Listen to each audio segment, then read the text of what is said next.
சட்ட வரலாற்றின் மிக முக்கியமான ஒரு ஆவணத்தை, காலத்தை வென்று நிற்கும் ஒரு குரலை அலசப் போகிறோம். செசாரே பெக்காரியாவின் உலக புகழ்பெற்ற குற்றங்களும் தண்டனைகளும், அதாவது ஆன் கிரைம்ஸ் அண்ட் பனிஷ்மெண்ட்ஸ் என்ற புத்தகத்தின் முன்னுரை ப்ரீஃபேஸ் குறித்துதான் இன்று நாம் ஆழமாக விவாதிக்கப் போகிறோம். இதேதோ நூலகத்தின் இருண்ட மூலையில் உறங்கும் பழங்கால வரலாறு அல்ல. இன்று நீங்கள் அனுபவிக்கும் அடிப்படை மனித உரிமைகளின் ஆணிவேர் இதுதான். அந்த ஆணிவேரை தொடுவது மிகவும் அவசியமானது. 18ஆம் நூற்றாண்டு என்பது ஐரோப்பாவில் எதேச்சாதிகாரம் கோலோச்சிய காலம் இல்லையா? அறியாமையும் அதிகார வெறியும் இருளாகச் சூழ்ந்திருந்த ஒரு காலகட்டம் அது. அந்த நேரத்தில் மனித குலத்தின் உரிமைகளுக்காக தன் பேனாவை ஒரு பேராயுதமாக பயன்படுத்தியவர் பெக்காரியா. மனிதநேயம், அதாவது ஹியூமானிட்டி என்ற ஒற்றைச் சொல்லை சட்டத்தின் மையமாக நிறுத்திய முதல் கர்ஜனை அவருடையது. சரி, இதை நாம் விரிவாக அலசுவோம். Okay, let's unpack this. ஆனால் அதற்கு முன்னால் ஒரு முக்கியமான விஷயத்தை பதிவு செய்ய வேண்டும். இவ்வளவு பழமையான உலகளாவிய ஒரு சட்ட ஆவணத்தை நாம் இன்று தமிழில் இவ்வளவு நேர்த்தியாக விவாதிக்க முடிகிறது என்றால் அதற்கு திரு ஏகாந்தன் அவர்களின் உழைப்பு மிக முக்கிய காரணம். எந்தவிதமான தொய்வும் இல்லாமல் தற்கால நடைமுறை சட்ட தமிழுக்கு, அதாவது பிராக்டிக்கல் லீகல் தமிழுக்கு இதை அவர் மிக சிறப்பாக மாற்றியிருக்கிறார். இது நமது சட்ட விவாத தளத்திற்கு ஒரு மிகப்பெரிய அறிவு சார்ந்த பங்களிப்பு. உண்மைதான். சட்டம் என்பது வழக்கறிஞர்களுக்கும் நீதிபதிகளுக்கும் மட்டுமான ஒரு இரகசிய மொழி அல்ல. கடினமான சட்டச் சொற்களையும் தத்துவங்களையும் சாதாரண மனிதர்களுக்கும் புரியும்படி அவர்களின் தாய்மொழியில் கொண்டு சேர்ப்பதுதான் உண்மையான சட்ட விழிப்புணர்வு. பெக்காரியாவும் அதைத்தானே விரும்பினார். சட்டம் என்பது பாமரனுக்கும் புரிய வேண்டும் என்றுதானே அவர் ஆசைப்பட்டார். பெக்காரியாவின் நோக்கமும் அதுவாகத்தான் இருந்தது. அந்த வகையில் திரு ஏகாந்தன் அவர்களின் பணி உண்மையிலேயே பாராட்டத்தக்கது. அந்த அடித்தளத்தோடு நாம் பெக்காரியாவுக்குள் நுழைவோம். இப்போ 18ஆம் நூற்றாண்டின் ஐரோப்பிய சட்ட கட்டமைப்பு என்பது எவ்வளவு கொடூரமாக இருந்தது என்பதை நீங்கள் சொன்னீர்கள். அரசர்களின் முடிவுகளே சட்டம் என்று இருந்தது. ஆமாம், எந்த கேள்வியும் கேட்க முடியாது. அந்த ஒரு கொடூரமான இருட்டிற்குள் பெக்காரியா எப்படி ஒரு அறிவார்ந்த பார்வை, அதாவது ஒரு இன்டலெக்சுவல் பெர்ஸ்பெக்டிவ் மூலம் நுழைந்தார் என்பதுதான் என்னை மிகவும் கவர்ந்தது. அவர் ஒரு புரட்சியாளனைப் போல தெருவில் இறங்கி ஆயுதம் ஏந்தவில்லை, மாறாக தன் சிந்தனையை கூர்மையாக்கினார். இது எப்படி சாத்தியமானது? ஏனென்றால் கத்திகளை விட கூர்மையானது தர்க்கம் என்பதை அவர் ரொம்ப ஆழமாக அறிந்திருந்தார். பெக்காரியா பயன்படுத்திய ஆயுதம் அறிவியலின் ஒளி, அதாவது த லைட் ஆஃப் சயின்ஸ். ஓ, அறிவியலின் ஒளி. ஆமாம். இந்த முன்னுரையின் தொடக்கத்திலேயே அவர் ஒரு மிகப்பெரிய தத்துவ தளத்தை அமைக்கிறார். ஆட்சியாளர்களின் அதிகாரத்தின் வரம்புகள், லிமிட்ஸ் ஆஃப் பவர் என்ன என்பதை அவர் நேரடியாக கேள்வி கேட்கிறார். அது ரொம்ப தைரியமான செயலாச்சே. ரொம்பவே தைரியமான செயல். அதிகாரம் என்பது வானத்திலிருந்து குதித்த கேள்வி கேட்க முடியாத ஒரு தெய்வீக உரிமை அல்ல.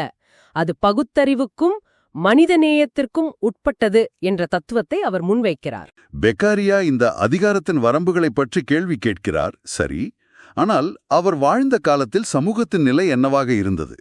ஒரு சிறு கூட்டம் எப்படி இவ்வளவு பெரிய அதிகாரத்தை தங்கள் கைகளில் வளைத்து போட்டது? அதைவிட முக்கியமாக பெரும்பான்மை மக்கள் ஏன் அதை அமைதியாக ஏற்றுக்கொண்டார்கள்? இதை நாம் புரிந்து கொள்ளாமல் பெக்காரியாவின் சீர்திருத்தங்களை முழுமையாக உள்வாங்க முடியாதென நினைக்கிறேன். அது மனித சமூகத்தின் ஒரு இருண்ட உளவியல் என்றுதான் சொல்ல வேண்டும். பெக்காரியா இதை மிக தெளிவாக தோலுரிக்கிறார். அவர் என்ன சொல்கிறார் என்றால், ஒவ்வொரு மனித சமூகத்திலும் ஒரு சிறு கூட்டம் அதிகாரத்தின் உச்சத்தையும் அளவற்ற மகிழ்ச்சியையும் தங்களுக்குள் அபகரித்துக் கொள்கிறது. மீதமுள்ள பெரும்பான்மை மக்களை பலவீனத்தின் அதல பாதாளத்திற்கும் கொடிய துயரத்திற்கும் தள்ளுவதற்கான ஒரு தொடர் முயற்சி வரலாறு முழுவதும் நடந்து கொண்டே இருக்கிறது என்கிறார். இது ஏதோ ஒரு நாட்டில் நடந்ததல்ல. இது ஒரு தத்துவார்த்தமான உலகளாவிய உண்மை. அதிகார வர்க்கம் எப்போதுமே ஒட்டுமொத்த சமூகத்தின் வளங்களையும் உரிமைகளையும் உறிஞ்சி வாழ துடிக்கிறது. ஆனா பாத்தீங்கன்னா, பாதிக்கப்படும் மக்களே தங்களை ஒடுக்கும் அதே கூட்டத்திடம் தங்கள் உரிமைகளை தாரே வார்த்து விடுகிறார்கள் என்று பெக்காரியா சொல்கிறாரே, அது இப்படி? அதுதான் மனித மனத்தின் மிகப்பெரிய முரண்பாடு. பலாயிரம் துயரங்களை அனுபவித்து முற்றிலும் ஓய்ந்து போன பிறகுதான் அவர்கள் ஒரு மாற்று மருந்தையே தேடுகிறார்கள் என்கிறார் அவர். அதாவது, ஒரு வீட்டின் சாவியை திருடனிடமே கொடுத்துவிட்டு வீடு முழுவதும் கொள்ளையடிக்கப்பட்ட பிறகு தெருவில் நின்று கதறுவதைப் போலல்லவா இருக்கிறது மனிதர்களின் இந்த மனநிலை. அந்த ஒப்பீடு மிக கச்சிதமாக பொருந்துகிறது. அந்த மெத்தனம்தான் எக்காலத்திலும் அதிகார வர்க்கத்தின் மிகப்பெரிய முதலீடு. மக்கள் தங்களை ஆள்பவர்கள் ஏதோ ஒரு வகையில் தங்களுக்கு நன்மை செய்வார்கள் என்று கண்மூடித்தனமாக நம்புகிறார்கள். ஓ, அந்த ஒரு குருட்டு நம்பிக்கை. அதான் பெக்காரியா சுட்டிக்காட்டுவது இந்த இடத்தில்தான். பாமர மனங்கள் விஷயங்களை ஆழமாக பகுப்பாய்வு செய்யும் திறன் அற்றவை.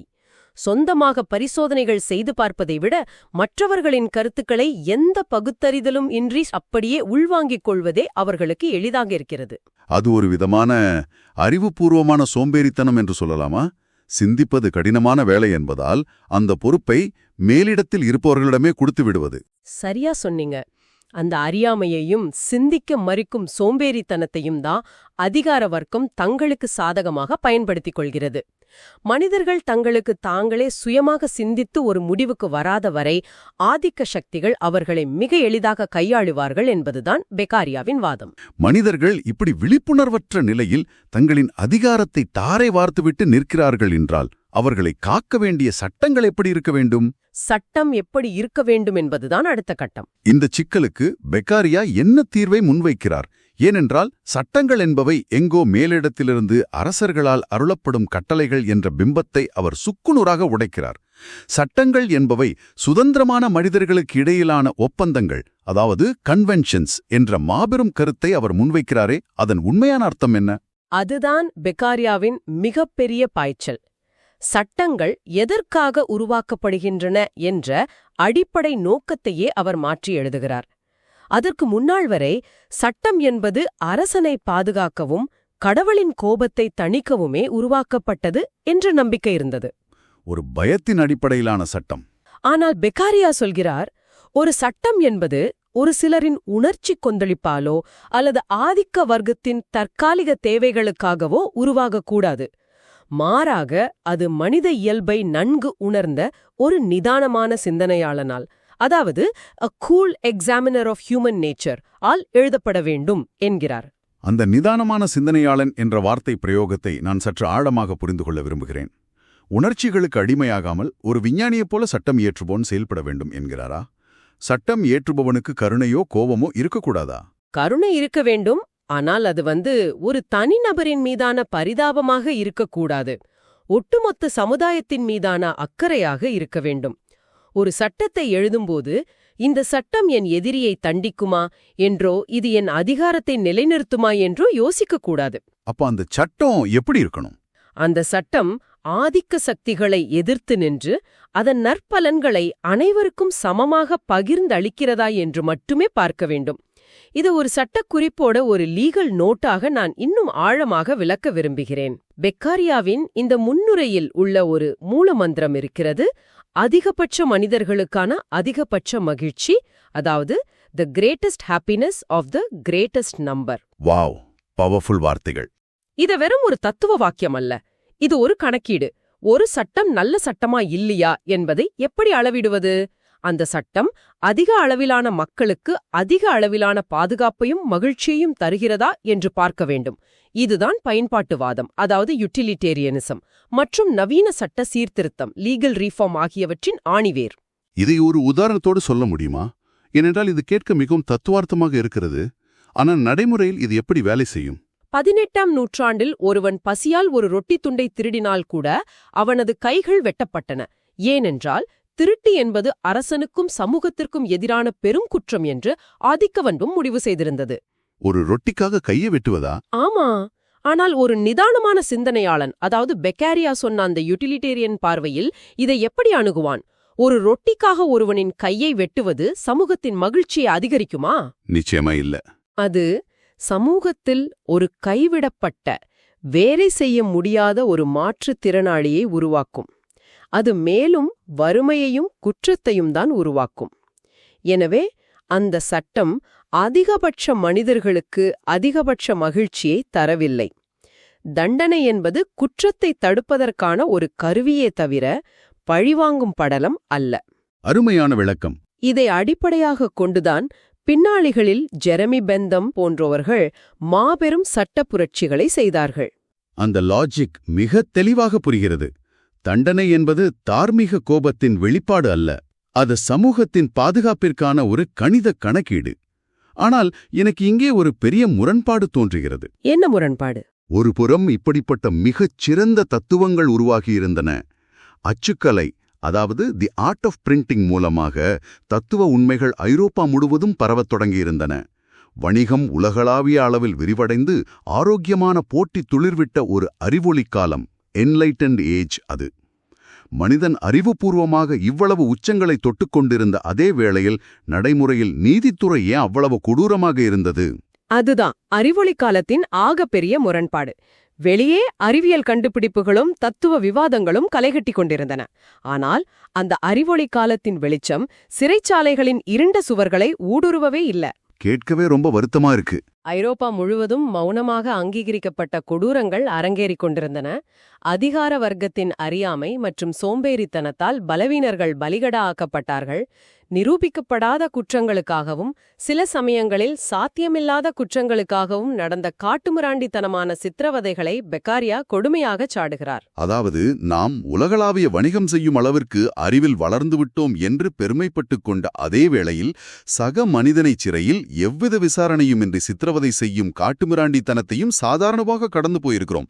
இது எவ்வளவு பெரிய முரண்! குறிப்பாக பெக்காரியா அந்த தண்டனைகளின் கொடூரம், cruelty of punishments மற்றும் குற்றவியல் நடைமுறைகளின் சீரற்ற தன்மை, irregularity of proceedings ஆகியவற்றை குறிப்பிடுகிறார். ஒரு மனிதனை எப்படி வேண்டுமானாலும் தண்டிப்போம், என்ன நடைமுறையை பின்பற்றுவோம் என்பதற்கு எந்த நிலையான விதியுமே இல்லை என்பது ஒரு சமூகத்தை எந்த அளவுக்கு பின்னோக்கி இழுக்கும்? அது சமூகத்தை பின்னோக்கி இழுப்பது மட்டுமல்ல, மனிதர்களின் ஆன்மாவையே அழிக்கும் ஒரு செயல். பெக்காரியா இதைவிட கொடுமையான இன்னொரு ஆயுதத்தை பற்றியும் ஆழமாக பேசுகிறார். அதுதான் நிச்சயமற்ற தன்மை, அன்சர்டன்டி. நிச்சயமற்ற தன்மையா? அது சித்திரவதை விட கொடுமையானதா என்ன? ஆமாம், சிறைச்சாலைகளில் உள்ள பயங்கரங்களை மேலும் இருளடையச் செய்வது இந்த நிச்சயமற்ற தன்மைதான். ஒருவனை அடித்து துன்புறுத்துவது உடல் ரீதியான வலி. ஆனால் தனக்கு என்ன நடக்கும், தான் ஏன் தண்டிக்கப்படுகிறோம், இன்று நாம் உயிரோடு இருப்போமா மாட்டோமா, இந்த தண்டனை எப்போது முடியும் என்றே தெரியாமல் ஒரு மனிதன் சிறைக்குள் தவிக்கும் அந்த மன உளைச்சல் இருக்கிறதே, அது மரணத்தை விட கொடிய உளவியல் சித்திரவதை. அந்த மனப்போராட்டம் கொடுமையானதுதான். ஒரு மனிதனை முழுமையாக சிதைக்க அவனது எதிர்காலத்தை அவனிடமிருந்து மறைத்து வைப்பதே போதுமானது. இந்த நிச்சயமற்ற தன்மையைத்தான் பெக்காரியா மனிதகுலத்தின் முகத்தில் அறையும்படி கேள்வி கேட்கிறார். இதை கேட்கும்போதே எனக்கு பகீரென்கிறது. ஒரு புறம் மனித உரிமைகளைப் பற்றிய தத்துவ புத்தகங்கள் அச்சிடப்படுகின்றன, மறுபுறம் மனிதர்கள் காரணமே இல்லாமல் இருட்டறைகளில் வாடுகிறார்கள். சரி, இங்கே மிகவும் ஆச்சரியப்பட வைக்கும் விஷயம் என்னவென்றால், இந்த பிரச்சனைகளை பெக்காரியாவுக்கு முன்னால் யாருமே கண்டுகொள்ளவில்லையா என்பதுதான். மாண்டெஸ்கியூ போன்ற அறிஞர்களைத்தான் நவீன சட்டத்துறையின் பிதாமகர்கள் என்று கொண்டாடுகிறோம். அப்படி இருக்க மாண்டெஸ்கியூ இதை பற்றி பேசவில்லையா? பெக்காரியா புதிதாக என்ன சொல்லிவிட்டார்? இது ஒரு மிக முக்கியமான கேள்வி. மாண்டெஸ்கியூ இதை பற்றி பேசினார், ஆனால் அவர் மிக மேலோட்டமாக மட்டுமே தொட்டு சென்றார். அவர் ஒட்டுமொத்த அரசாங்க கட்டமைப்புகளைப் பற்றி பேசினாரே தவிர, குற்றவியல் நீதித்துறையின் அடித்தளத்தில் இருந்த இந்த கொடூரங்களை ஆழமாக விமர்சிக்கவில்லை. அவர் முழுமையான தீர்வையோ கடுமையான விமர்சனத்தையோ முன்வைக்க தயங்கினார், அல்லது அவர் அதை தவறவிட்டிருக்கலாம். அப்படியென்றால் பெக்காரியாவின் தனித்துவம் என்ன? மாண்டெஸ்கியூ அமைத்த அடித்தளத்தை தாண்டி அவர் என்ன செய்தார்? இங்கே மிகவும் ஆச்சரியப்பட வைக்கும் விஷயம் என்னவென்றால், மாண்டெஸ்கியூ அமைத்த அந்த சிறிய அடித்தளத்தின் மீது உண்மை, ட்ரூத் என்ற ஒற்றை வழிகாட்டுதலோடு பெக்காரியா தனது புதிய மேல் கட்டமைப்பை, அதாவது ஒரு மாபெரும் சூப்பர் ஸ்ட்ரக்சரை எழுப்பினார். பெக்காரியாவின் விமர்சனம் மேலோட்டமானது அல்ல, அது ஒட்டுமொத்த நீதித்துறையின் அடித்தளத்தையே மாற்றி அமைப்பதற்கான ஒரு வரைபடம். எல்லையற்ற கட்டற்ற அதிகாரத்திற்கு எதிராக அங்கீகரிக்கப்பட்ட உண்மைகளின் பலத்தை அவர் ஒரு கேடையாக நிறுத்தினார். அதனாலதான் இந்த முன்னுரை வெறும் சட்ட புத்தகமாக இல்லாமல் நூற்றாண்டுகளை தாண்டி ஒழிக்கும் ஒரு தத்துவ பிரகடனமாக இருக்கிறது. அதிலும் என்னை மிகவும் நிகழச் செய்த ஒரு விஷயம் என்னவென்றால், தன்னுடைய இந்த உழைப்பிற்காக அவர் எதிர்பார்த்த கைமாறு என்ன என்பதுதான். அவர் எதையும் எதிர்பார்க்கவில்லையே. அவர் புகழையோ அரச பதவியையோ பணத்தையோ எதிர்பார்க்கவில்லை. அவர் எதை எதிர்பார்த்தார் தெரியுமா? பகுத்தறிவு மற்றும் தத்துவத்தின் அமைதியான, அதிகம் அறியப்படாத சீடர்களின் ரகசிய நன்றிகளையும், மனிதநேயம், ஹியூமானிட்டி மற்றும் நீதிக்காக குரல் கொடுக்கும் மென்மையான மனங்களின் அனுதாபத்தையும் தான் அவர் எதிர்பார்த்தார். ஒரு உண்மையான சிந்தனையாளனின் நேர்மை இதுதான். தான் யாருக்காக எழுதுகிறோமோ அந்த சிந்திக்க தெரிந்த மனித சமூகம் தன்னை புரிந்து கொள்ளும் என்ற அசைக்க முடியாத நம்பிக்கை அவருக்கு இருந்தது. அதிகாரம் எப்போதுமே தர்க்கத்தை பார்த்து அஞ்சும். மனிதர்கள் பகுத்தறிவோடு கேள்வி கேட்கத் தொடங்கிவிட்டால் என்ன ஆவது என்று நடுங்கும். பெக்காரியா அதிகாரத்தின் அந்த அச்சத்தை தனது தர்க்கபூர்வமான வாதங்களால் வெளிச்சத்திற்கு கொண்டு வந்தார். 18ஆம் நூற்றாண்டில் எழுதப்பட்ட ஒரு புத்தகம் இன்று இந்த நிமிடத்தில் இதை கேட்டுக்கொண்டிருக்கும் உங்களுக்கு ஏன் முக்கியமானது? ஏனென்றால் சட்டங்கள் என்பவை எங்கோ மேலிடத்தில் எழுதப்பட்டு நீங்கள் கண்மூடித்தனமாக பின்பற்றுவதற்காக உங்கள் மீது திணிக்கப்படும் கட்டளைகள் அல்ல. அவை சுதந்திர மனிதர்களாகிய நீங்கள் உங்களுடைய பாதுகாப்பிற்காக செய்து கொண்ட ஒப்பந்தங்கள், கன்வென்ஷன்ஸ். அதிகாரத்தின் வரம்புகளை தொடர்ந்து கேள்வி கேட்பதும் அரசும் சட்டமும் அதிகபட்ச மனிதர்களுக்கான அதிகபட்ச மகிழ்ச்சியை உறுதி செய்கிறதா என்பதை தொடர்ந்து கண்காணிப்பதும் ஒவ்வொரு குடிமகனான உங்களுடைய பொறுப்பு. அன்றைய பாமர மனிதர்களைப் போல அதிகாரம் செய்யும் தவறுகளை மெத்தனமாக ஏற்றுக்கொண்டு ஒரு வீட்டின் சாவியை திருடனிடமே கொடுத்துவிட்டு அனைத்தையும் இழந்த பிறகு மாற்று மருந்து தேடுபவர்களாக நாம் இருக்கக்கூடாது. அதுதான் நாம் எடுத்துக்கொள்ள வேண்டிய மிக முக்கியமான பாடம். ஒரு சமுதாயமாக நாம் எதை சாதாரணமாக ஏற்றுக்கொள்கிறோம் என்பதில் மிகவும் விழிப்புடன் இருக்க வேண்டும். பெக்காரியாவின் இந்த முன்னுரையின் ஒளியில் நின்று பார்க்கும்போது எனக்கு ஒரு ஆழமான கேள்வி எழுகிறது. 18ஆம் நூற்றாண்டில் அப்பட்டமான சித்திரவதைகளும் விசாரணையற்ற சிறைவாசமும் சாதாரணமானவையாக கருதப்பட்டன. சமூகத்தின் பெரும்பான்மை மக்கள் அதை அமைதியாக வேடிக்கை பார்த்தனர். அதை பெக்காரியா தன் ஒற்றை பேனாவால் உடைத்தெறிந்தார்.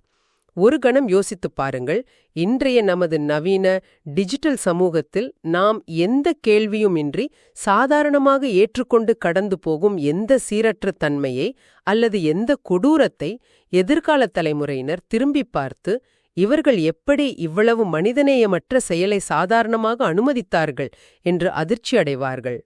மிகச்சிறந்த கேள்வி. எந்த அமைப்பும் தானாக திருந்தாது. கேள்விகள் கேட்கப்படும்போதுதான் அது மாறும். அந்த சிந்தனையோடு நீங்களே உங்களை கேட்டுக்கொள்ளுங்கள். அந்த விழிப்புணர்வுதான் உண்மையான மனித சுதந்திரத்திற்கான திறவுகோல். மீண்டும் ஒரு ஆழமான தேடலோடு சந்திப்போம், சிந்திப்போம்.